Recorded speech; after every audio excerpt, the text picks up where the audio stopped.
Hey, howdy do out there, everyone. Today, I just wanted to share a little bit of a concept I was playing with. A few days ago, I was kind of bored and just sitting around, so I started working with triangles, and I kind of made it into a challenge. It was like my little art challenge. I just was going to only use triangles, nothing but. And the first thing that came to mind to me, of course, was a fox, because I'm obsessed with foxes and wolves, and today it was just foxes. So I started drawing a fox with triangles in Illustrator, and it eventually, 3 hours later, kind of just naturally evolved into Art Fox, which I then printed onto a shirt very happily and wore. But then I wasn't satisfied, so the next day I just started working on more Art Foxes and playing with the concept even more because I enjoy the idea of it. It's not the most original thing in the world, but I really like the idea of it nonetheless. As I was working on him, I even started coming up with lore for the little dude, just sort of based on the direction the art was going.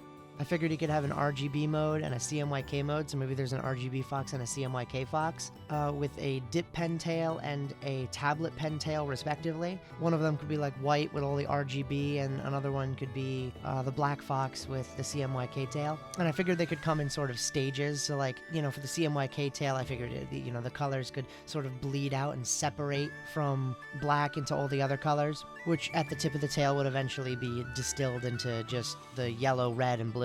And that'll be all like drippy paint stuff and all that. And then I thought that it could drip off the tail and turn into like this extended lash of paint on his tail. And I'm a sucker for the really long, big, fluffy tail. So it's what he's gonna have. Tiny body, really big tail. It's gonna be like a 10-to-1 ratio of tail to body. But I figured at some point, perhaps with all this lore and all that, this is like invention building up, I could maybe animate him someday and turn him into like a mainstay character on the channel. I think he's maybe a bit too generic to be just, a brand for me, like to make him into a logo or something. I'm sure I haven't looked it up yet, but I'm sure there's hundreds of paint tail animal thing designs in the world.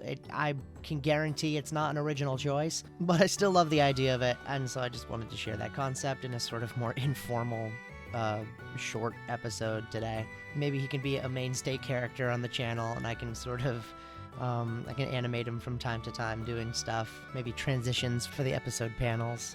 So I hope you've all enjoyed Art Fox. Check out Instagram and Facebook and Twitter, X, whatever you use. I try to be on every platform I can be, and you can find more updates on Art Fox and other things that I do there. As for next week, considering the new release of the reanimated Spice and Wolf, one of the very few animes in the world that I actually enjoyed, I've been considering drawing Holo and Lawrence and doing something with that. Let me know what you think about that in the comments. And until then, farewell.